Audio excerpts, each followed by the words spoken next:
Sex is the most emotionally charged topic that we can talk about. In relationships, it's even more difficult. In fact, 15 to 30% of people in all relationships in North America are completely sexless. This is why myself and my wife, Emily, are starting the relationship series to help you build a better relationship that you're in and to share some of the secrets that we've learned in our 6 years together. Today's episode is 3 reasons why you're in a sexless relationship. I hope you enjoy. On today's episode, we're going to talk about reasons why people have sexless relationships and things you can do to avoid that. We've both been in sexless relationships for too long, and it was very damaging on both of us. And that's why we wanted to share this. And I think one of the biggest reasons why we've been sparked to share this is because we've had so many people over the years ask us, like compliment us on our relationship and say they want a relationship like ours. And this isn't a brag, this is just what people tell us. And so I feel like we have something that's different. And I feel like we'd be doing the world a disservice if we didn't talk about this stuff. And that's what's sparking this relationship series, this is episode 1 of that relationship series. And so, yeah, we're going to talk about what we do to avoid that, or what we do to not have sexless and passionless relationships. So do you want to lead off with anything? You're so much better at this than me. No. A little more practice. Yeah, a little bit more practice. That's true. Well, I think it was the other day, what kind of got us going on this is I can't remember where we were, but we had someone tell us, like, wow, you guys, it was a football friend, and one of the football mamas came up to us, and she's like, are you guys like newlyweds or something? Or acting like newlyweds? And I think it's just because we were holding hands at the time. And that's right. Yeah, yes. It kind of, for both of us, we're both just like, what? Yeah. And then I got that call from the radio station. That's right. And that helped kind of spark this too, because they were asking these questions about like what, like, because they had read this study about like what the 4 main things for happy couples do, and it's like, do you like say hello in the morning and talk to each other? Do you spend any time together in the morning? Do you do something kind for each other? And then do you have some sort of affection? And this is kind of within the first like bit of your day. And I blew them out of the water because, well, all the stuff we do together. Well, for all the stuff we do together. Yeah, and for each other, yeah. And it was like, I found it wild that like there's people who don't even say like good morning or hello. I mean, to be fair, some people like probably get up at different times because they work at different times. Sure. But we've noticed this. You just mentioned that, so I'm just continuing on that vein. Which is huge, yeah. And I think because of our past relationships, we came to a place, and I know I came to a place where it's like I didn't want it again. So if you don't want something, then you have to make a change. You have to totally, and I think, to kind of lead us off there, was the first thing I think we both recognized was that we had to change. Because if you try to change your partner, it's like, well, that's not going to happen. Not very easily, and that's a whole other discussion. Or I can just put my energy in changing myself and become the partner that I want in a weird way, if that makes sense. Well, yeah, I mean, for sure. I want to love myself enough that how you see me makes sense. Yeah. It doesn't all the time. This is a work in progress. And shit comes up all the time. Yeah. All the time. Like, trauma has been such a thrown around word, but like these woundings that you don't even realize are there until something like sparks it. Something ignites it, and you don't even know it was there. And most of the time it's in a relationship. Yep. It's because we're in that because we start to get vulnerable and we start to open up and show more of ourselves, and we realize like, oh yeah, this is where the wounding can happen. Or we have wounding and it can be exposed And so when we do that work ourselves, when I say do the work, I mean, sometimes I find it's again overplayed, but even just take time to recognize, like, right, there is things in my life that I do that I don't like, or there's things in my past that happened that I wasn't the best version of myself, or might want to change. Maybe used to get mad anytime somebody brought something up, a certain topic up. Like, just even being aware of that is really big. And so to, I guess, then dive into one of the first things that we've noticed that makes a healthy relationship is communication, or rather what causes a sexless relationship is no communication. Especially talking about sex. Especially talking about sex. And that's why I want to go down this, because people say it all the time. Oh, you got to communicate. But like, good morning, hello, surface stuff. It's like, even if you're saying that, okay, that's better than nothing. But are you even are you even breaching the topic of, hey, babe, I want to talk about our sex life. Hey, hubby, can we talk about our sex life? I don't think there's a lot of people doing that. A lot. Speaking from experience. Yeah. Previously, no. Yes. Yeah. So that topic was like hard no. If it was even brought up, there was so much tension, so much. Again, because especially when you talk about sex, there is even more, like, relationships already very intimate, obviously, but you're very vulnerable. In sex, you're like the most vulnerable. Well, because you're expressing wants, needs, and desires. Exactly. And you're letting someone see. And you're literally naked, so like you're so vulnerable. Yeah. And so like any of those like little woundings, those like hurts you've had in the past, big or small, get exposed and are there. And if you don't talk about it and talk about what you need, what you want, what you don't want, you can't expect the other person to know. They're gonna touch, they're gonna do certain things that hit those wounds, that hit those cuts, that are gonna cause you a lot of pain, or could cause you a lot of pain. So I think talking about it is probably the biggest like hurdle that people need to overcome. Yeah, it's the biggest opportunity. Yes. That opens the doors. It's not comfortable. It's not like a comfortable thing. Even talking now, it's like nerve-wracking for me. Just because we're talking about sex. Yeah. Which shouldn't be, because it's completely natural and fantastic and like just worth doing. Yeah. Let's be real. Yes. But it's weird. 5-star recommendation. 5-star recommendation. But like, I don't know if like this is kind of going down a different rabbit hole for a second, but I mean, it takes getting uncomfortable, because at the beginning of our relationship we didn't talk too much about it, because we were in that physical like crazy attraction place where that stuff didn't really matter, because you're fueled by passion and hormones and the excitement and the oxytocin, all those good stuff. That's the one I was missing. But then when for me, I think I came across Kim Anami, and that work has shifted our ability to communicate, our ability to have a different understanding, and our ability to learning different levels of trust. Like, I think it really helped reaching for help. Even if it's just through listening to the podcasts or something like that, right? That's reaching for a help and recognizing something that could be missing in your relationship. Yep, I would agree. I think we definitely picked up a lot from doing that Kim Anami course. I think the biggest one that we talk about is clearing the glass. Yep.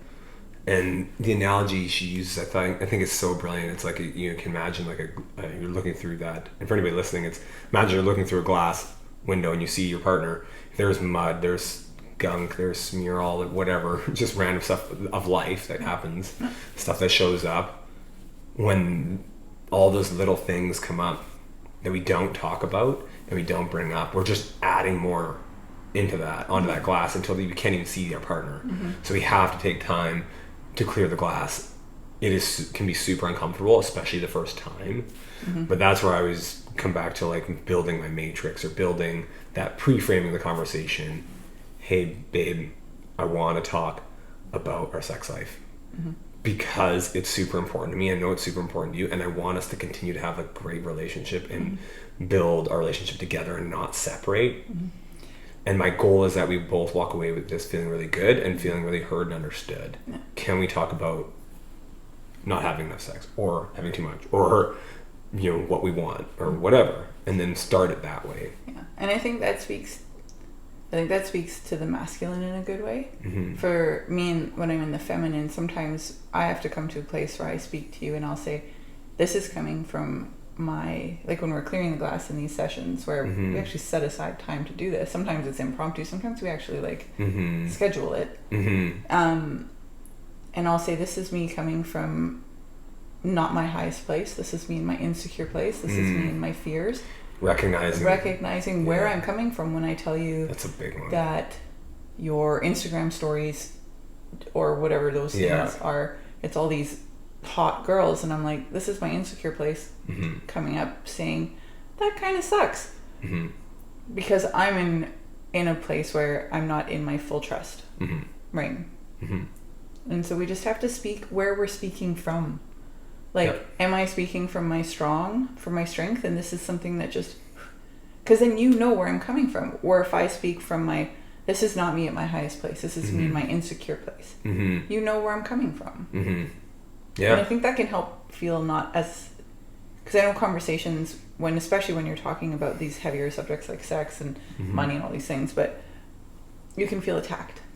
Yeah. And I think that's I know that's so important from any perspective, is like, one, talk about how you feel, talk about what you want, not you make me feel this way, because nobody's making you feel any way you don't want to feel. It's just that this is the way you're feeling and this is what you want. And if you start it out like that, generally speaking, if you do that and you allow for the other person to say everything we want to say, and understand that they might misspeak, because that's something I know you're a verbal processor, I'm a verbal processor sometimes.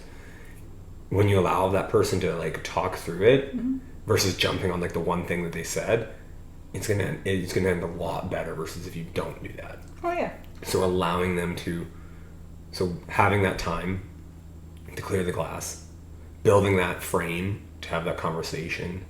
And when you're in that conversation, especially when the masculine, I find talking slow, not in a rude way, but just talking slow. If you need to write down points you want to talk about and talk about how you're feeling and what you want. And more importantly, like why you're bringing this up. And I think that creates a nice framework to take that first and probably the biggest step of having more sex. So I think the next step, and again, I made notes, the next step, I would say, is trust. So number 2, trust. So I know from if you've had hurts, pains, discomforts, trauma, whatever, this can be a very difficult one to navigate, but it's super important to make sure that there is trust between you and your partner. So what would be your like tidbits on that, or maybe you want to expand on that a little bit? What? Well, I mean, trust starts with self. If you don't trust, like, you've told me how many times that, like, when you tell me I'm beautiful or something and I don't brush it off, but I guess I kind of do, but I don't believe you, that you've expressed to me, and you've been doing it for years, and then you expressed to me recently that you said that it doesn't make you feel good because you told me that's like you don't trust me in what I say. And I had to think about that for a second, and it wasn't that I didn't trust that you believed it, it's that I didn't see it within myself. So it's so hard to take that stuff in and absorb it and believe it when you don't see it within yourself. Like that's where it kind of has to start. Self-trust. Oh, 100% self-worth. Self-worth, yeah. Self-worth, because then it's like when you tell me that I'm beautiful, I'd be like, thanks, love. thank you, I feel really pretty today. Mm-hmm. Or something, right? Not that that's, I'm like, slowly getting there. Yeah, absolutely. Yeah, I think that is a big one, because I know historically a lot of women, and again, I hope it's shifting, but I know a lot of women haven't felt beautiful, loved, kind, nitpicking themselves, like that's very common territory. Mm-hmm. So to build that trust, I think, is so big. And I think from the guy's side, from the masculine side, I think the biggest one, I've heard this from Simon Sinek, from somebody else who said it, but it's sharing struggles, sharing like personal struggles. So if we need to build trust, and you're like, yeah, I don't feel like you trust me, it's like, well, because if you share all these like openings, or not these openings, but I share all these like wounds you have or things that have hurt you in the past, and I don't share any of those, yes, I do believe in sometimes you need to be stoic, but with your partner, you need to show that, because it builds trust. It's like, oh, right, you've hurts, you have pains, you have discomforts, you have traumas, just like me. It's like, yeah, we have, like, I haven't been through your experiences, but I know what it's like to feel shame. I know what it's like to feel guilty, or to feel just sad, or feel depressed, or whatever it is. So, or feel not enough. So I think that's a really big one to build trust, is to share your pain, share your story, share your things that you've struggled with, because that helps again to build that connection, especially from the guys. Like, because again, normally men historically don't say nothing, you don't do this, and I still believe there's a time and place, like, not just any time, but when you're with your partner, when you're clearing the glass, when you're setting aside time to communicate, start with one thing to help you open that up, and just to show, like, hey, look, I am trying, I'm here, I do have my own vulnerabilities too. And that, I think, will build even more connection. Sometimes you don't even realize you're doing it, though, because I know for you, you felt like you told me everything. Yeah, that's true. And you felt like you were so open. And I was like, but you don't tell me anything. And that's why we started the Nathaniel Starts in Crib. So just like for everybody else, I get one, whenever we play Crib, I get one time where I start with a 3, which is a Nathaniel Start. And one time per game, he has to tell me something that he's never told me before. That's true. Yeah. But you know what? It was to help. It was to help because it wasn't like I was consciously not telling you stuff. It wasn't like I was like hiding it all. I just like, I don't know. Because I never look at, again, this personally, but I never look at my past stuff as like, everyone needs to know this. It's just like, it was a different version of me, so whatever. But all of those versions of us that we've been through, that's what shapes who we are. And helping your partner know those things helps them understand who you are. And they cannot hit those wounds sometimes when you've told them about them. Totally. And I think for the purpose of this conversation is that it builds more of that connection, and it builds more of that trust. Because if there's no trust in relationship, no sex is happening. Not good sex. Not good sex, no. No, not for anybody. No, so, that's like that 3-minute, just obligatory. And that's not good for anybody. No. I think the other part too of building trust is being okay in that conversation, is asking for what you want. And learning to ask for what you want in that relationship.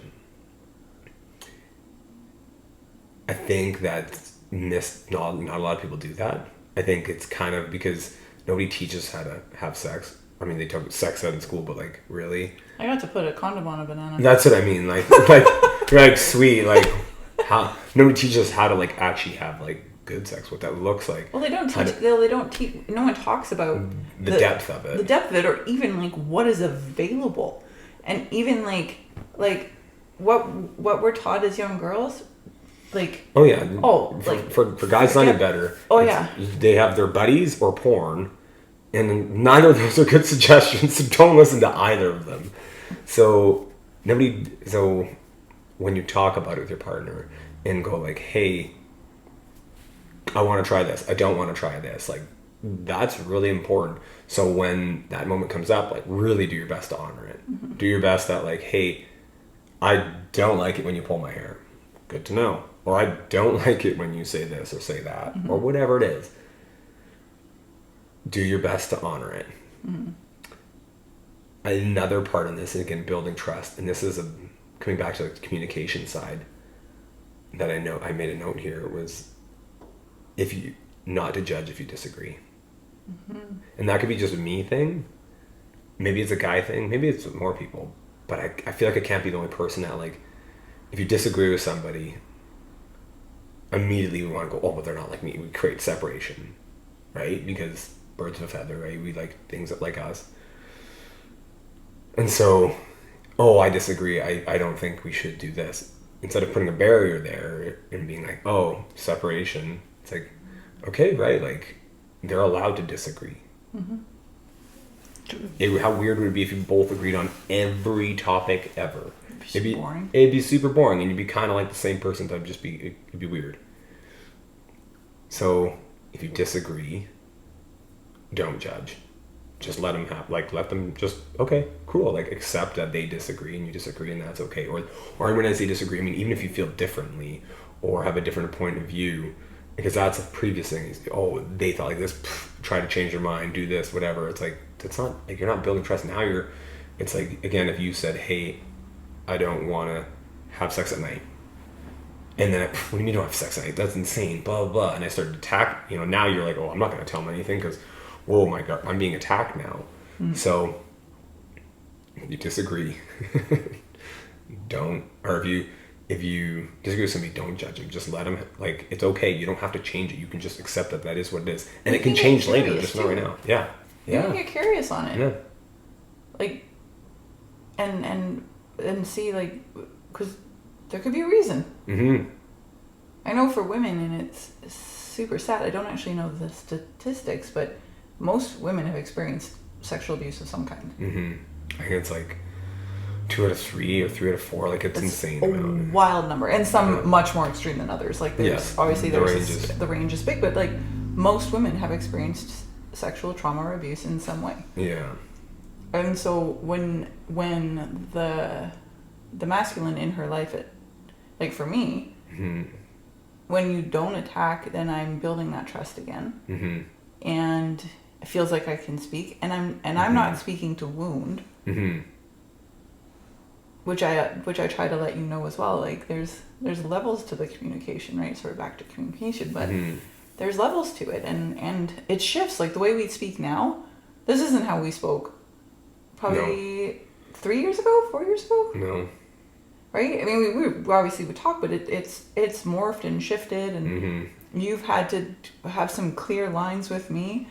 I've had to do the same. Like, yeah. it's, I've had to, like, communicate and talk. Yeah. It changes for sure. And I think that, again, goes back to building trust, is when you say, like, hey, this is the way I can or can't be talked to. Like, knowing your limits, or saying, like,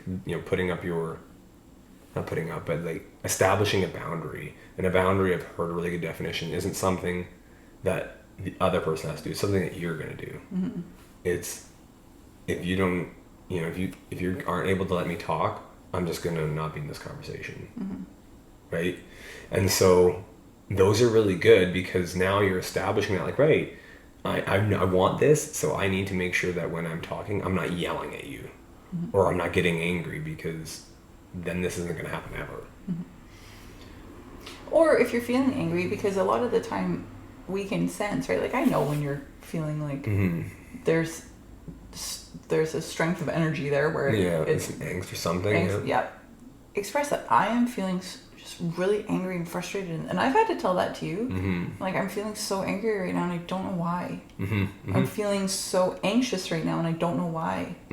And you don't push me. You don't, like, you let me speak it. Sometimes I think you get frustrated, or have in the past, but then you work through it, and rightly so, because you're not me, I'm not you, right? Like, of course you're allowed to have a frustrating response, but you don't push that on me. I don't, like, I can feel that you're there with it, but then it can also lead to more conversation. Yeah, absolutely. And again, going back to building the trust now, knowing, like, you're allowed to have your feelings and feel a certain way.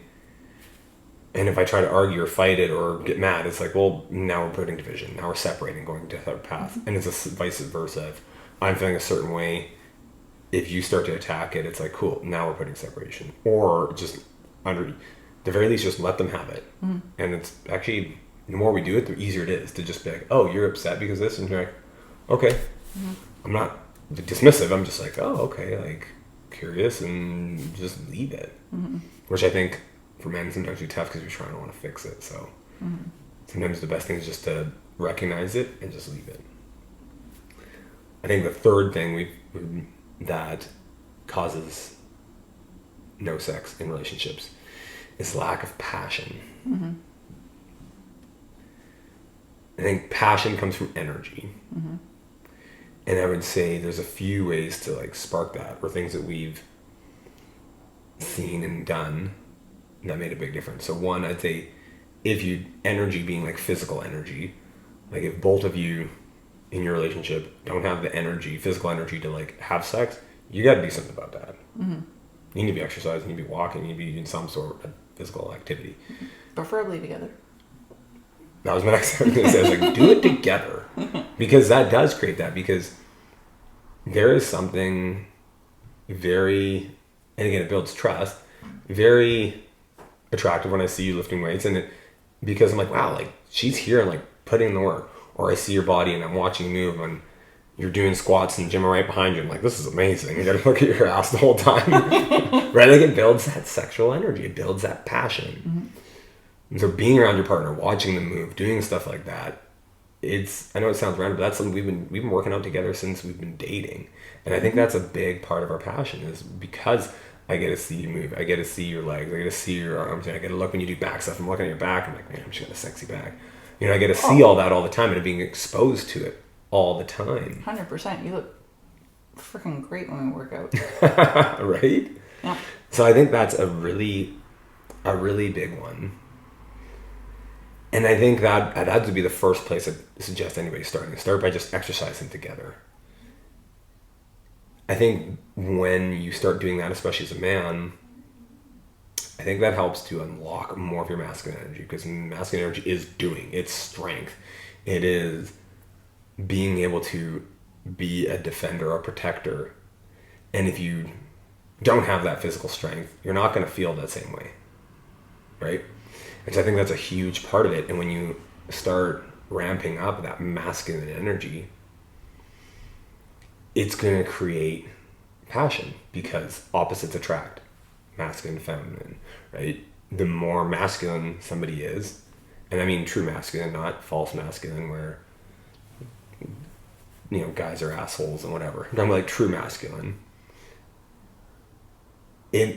Something I've noticed is the more masculine I become, and this is actually a recent topic of ours and something we've been working on, is the more masculine I become and go into that state, the more feminine you feel and the more protected and safe you feel.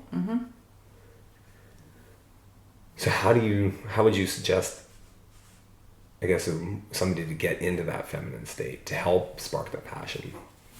Oh, that's a tough one, because it's one I'm still working with. Right? Like I think probably the first step is recognizing that you want that, if that's what you want, right? Like that's the polarity, and the polarity is so big when you're looking at, sex, and yeah, just knowing. Yeah, sorry, the feminine, it's hard for me because it's one that I'm still, I'm still trying to do the things to activate my feminine, to find that full surrender, and to fully trust the masculine. I think, and again, I'm going to help, because I know we talked about it like this last few weeks, was, again, so when I'm more masculine, I know you feel more feminine. Well, because I feel like I can be. And doing things that make you feel pretty. And this is stuff we're discovering together, like I think very recently, last few weeks. For a few months, I guess. Yeah, a few months, I think. Yeah. Your nails, doing stuff like your nails, and it's a little thing, but doing your nails, creating, that was something that made you feel like calm and at peace, was like creating it, which studies show that when you create, you're going to lower your anxieties, you can feel less stress. Yeah. But when you create, like when you're baking. For me, it's when I'm baking. When you're baking, it's like, for some reason, that's like, oh, you feel very feminine, you feel very, I don't know if it's because you're taking care of the house, you're nesting, whatever version it is, I don't really know. But that's something I know you've shared with me, that you feel like really good when you're doing that. Working in the garden too. I'm not trying to remember if there's anything else. I'm still discovering them. Yeah. I'm still discovering the things that bring out my feminine. Yeah. And that's and even just for anybody listening, like, that's a really good topic on its own, is like, just discover, if you're a woman, what makes you feel feminine. Try to find that. Maybe it's dressing a certain way, maybe it's having your hair a certain way, maybe it's doing your makeup, maybe it's doing your nails, maybe it's creating, maybe it's writing, maybe it's reading. Like, just try to make a list of it, because the more you do that, you're going to create that opposite energy, that being energy. But I also think that when I am tapped into my feminine, your masculine feels stronger. That is very true. Yes, 100%. And so they kind of feed off each other, is what I'm trying to get at. So when we both start ramping that up, they both get ramped up, and then the sex is absolutely amazing. Like our best sex we've ever had has been when we're both feeling like, I'm feeling super masculine and getting into my like that raw, like, masculine man strength energy. It's primal. Yeah, and you're in your like feminine and just releasing and in the moment, which is super amazing. I think another few ways, and I wrote down, was to ask what you want. We talked about that before, but ask what you want in a relationship, and then try new stuff. That's big. Like, well, that creates passion. I was gonna say that helps keep the passion going. For sure. So trying new stuff. Change up the routine. That's big, because I know for us, we like routines. But even just change up where you're doing it, how you're doing it, where you're having sex, how you're having sex. Even something as simple as like where you kiss your partner, right? That makes a big difference. And where you start to kiss them. And something that we've recently implemented from Kim Anami again was sex dates. I fought those for a while though, because, and I know a lot of people in the course do, and it's come up like in the calls, because when you're on the course, there's like calls and Zoom calls and all that kind of stuff. That feels so, if you schedule it, it just takes the romance out of it. It's like, well, no. I mean, I can see how it could feel that way, but at the same time, I mean, for me, the scheduled one, we do it, we schedule them, and then sometimes it goes through, sometimes it doesn't, and I know that's frustrating for you, because you like when you say you're gonna do something, you want to do it, which is admirable. But the thing about scheduling them, and you have to start somewhere so that you can build that energy, so that the scheduling, it doesn't seem unsexy anymore. You actually look forward to it. I've got a really good analogy for this that just popped into my mind. If I was like, hey babe, or for anybody listening, if your husband's like, hey, July 31st, we're going to go on this amazing vacation, we're going to go here, we're going to go here, and on this day we're going to do this, and this day we're going to do this, would you be upset? No. Exactly. That sounds pretty great. So why can't you do that with scheduling sex? What's unromantic about that? Yeah. Hey babe, on Thursday we're blocking off, and it's not like a 1 hour, or not like 20 minutes. They recommend 3 hours. Obviously, if that's totally new and foreign to you, it can be like a bit daunting. But even just blocking off that time to be with your partner intimately, and just you two with no distractions, like phones off, away, nobody's texting, calling, emailing, nothing, for 3 hours. And even if you start by just playing a board game together, Kim Anami talks about it's just all bedroom stuff, which I agree with, but to start, it can be tough. So even if you're just having like a 3 hour like date of like actually just spending time together, playing a game, have a shower together, give each other a massage, build it, is a really great way to start. Because it's not just about like intercourse for 3 hours. I mean, like there's. Well, according to Kim Anami, it is. Yes. Yeah, there's definitely that. Her well-left all-stars, she calls them. Yeah. And absolutely, but I mean, just even taking the time to spend time with each other. Clear the glass in those sessions. Mm-hmm. Use radical honesty. Yeah. Maybe, but like do it in a way where you touch each other's thighs, arms. Like when was the last time you just like, yeah. I think, and the way I like to look at it is like, that is, in my opinion, like that would be the ultimate for anybody, is getting to that point where you're right, every Thursday between 3 and 6, like this is your time, and it's like full naked, and you're just spending time being naked together for 3 hours. Maybe I think that's amazing. Yeah. I think that is a lot. That could be a lot for somebody. Mm-hmm. Heck, it's even hard for us to just schedule that, really. But even if you start by like at 3 hours of like, we're just gonna be together, no phones, no nothing. We're gonna, not a movie, not a show, No. none of that. No. But just being in each other's presence for 3 hours, face to face, and maybe we go on a walk, and then we give each other a massage, and then we are in a bed intimate, and then we hang out there for a while. Like, I think that'd be a better, easier place for people to start. And what happens is, and this is what also sparks some of that passion, is because now if yes, scheduling sex is great, and the more you have it, the better. But even if your whole week gets thrown to shit, you at least have that one, which can actually build up the energy that you're both looking forward to. You're both now going, oh, you know what? This week's been crazy, this, and this, but now I'm excited because we get to spend 3 hours together on Thursday. And now you get all that sexual energy coming into this, right? Building that excitement, which is really cool. And you can put all your extra thought into what you want to do and what you want to try or whatever. Which also leads me to my bonus point, and this one I think is the biggest one, is not being present. And why people aren't having more sex is because they're not present.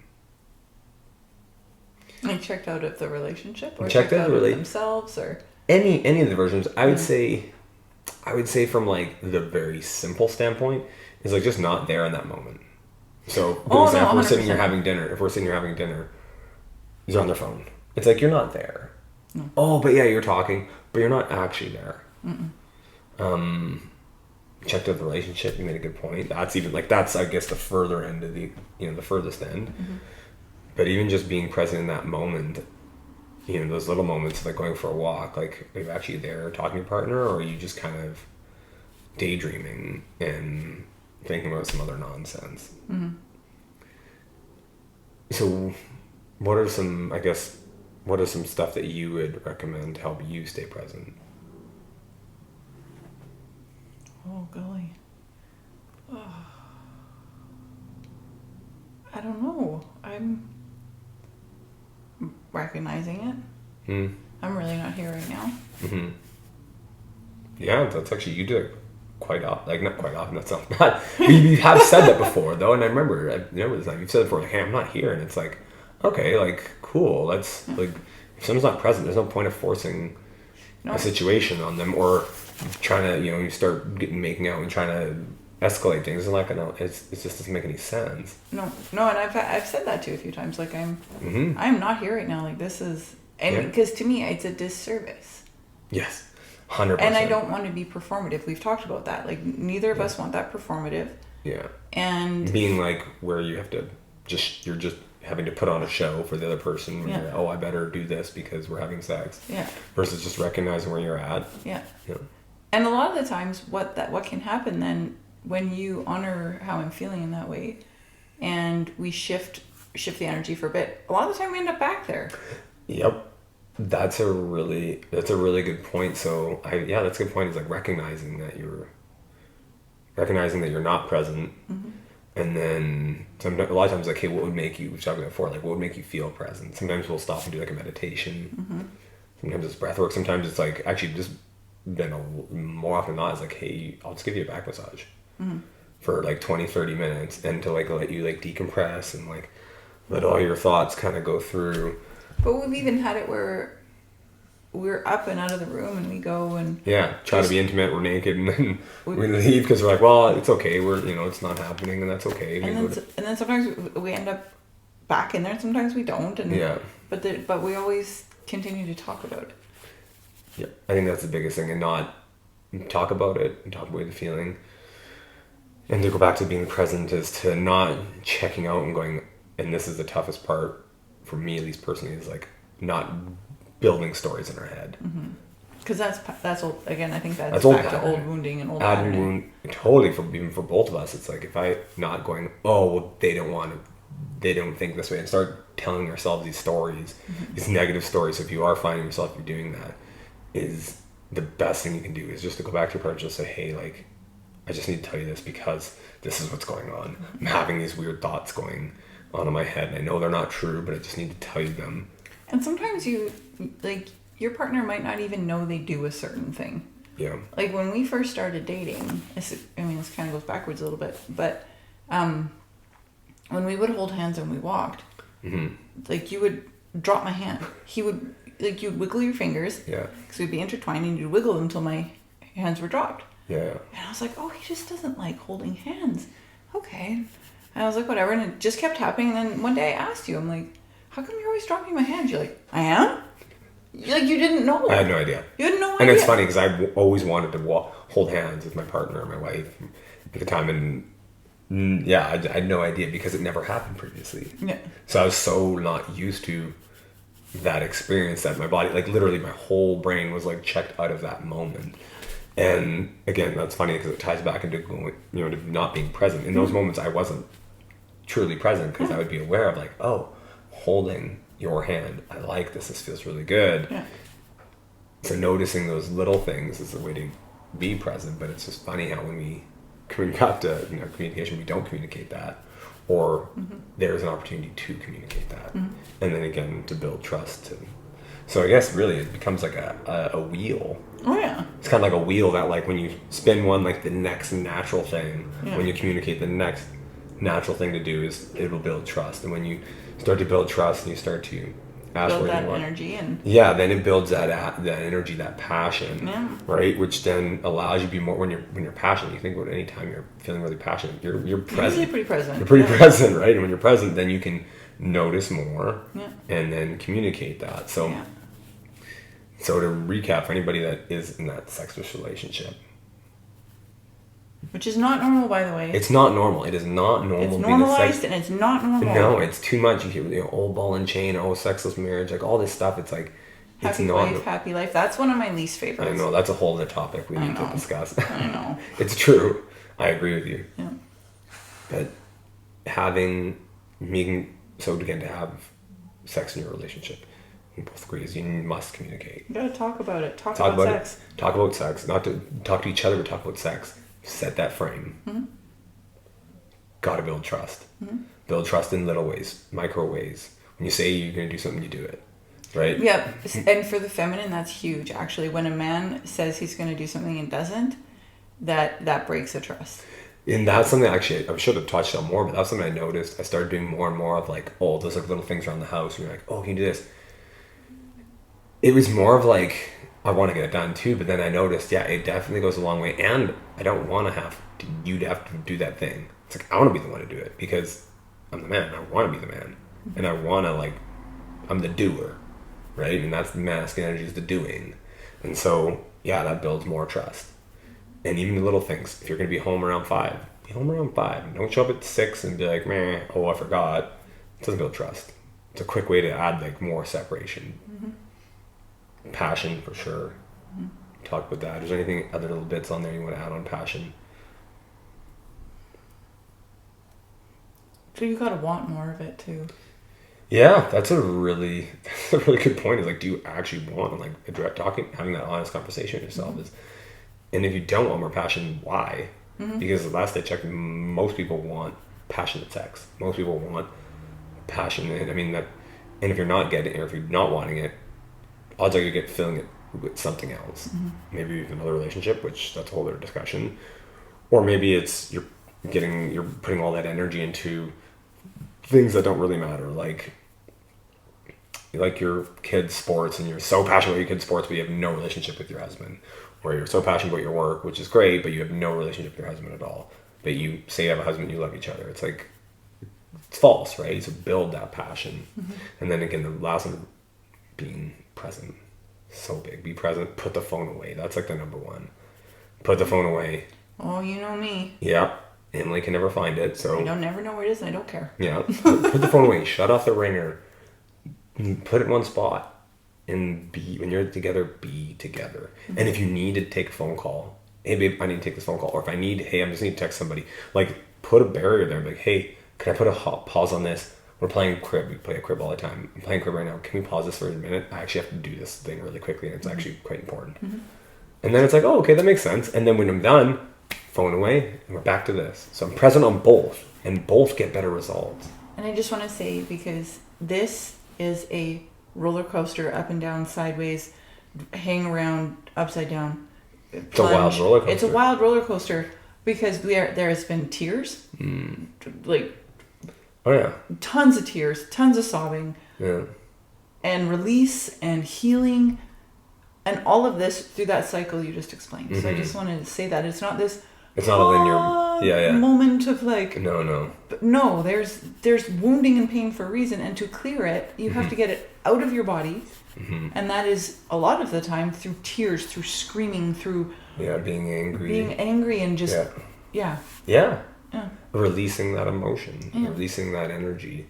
I just want to say that this hasn't been this like la-di-da. Yes, that's thing. A really good point. There has been. We're not in like fantasy world where like everything is perfect and everything is awesome. It's like, yes, our relationship's awesome because there's like we don't fight, but like this emotional thing and this thing and this thing and we had this thing here and this, like all these like things that we've had to overcome, and like and more importantly, like, all the times we've worked through it. And I think that you're right, babe. I'm glad you brought that. That is super important. I think more people need to understand that it's in those moments where you're tested that is an opportunity for a relationship to get stronger and grow together, and we've talked about this multiple times, or you separate.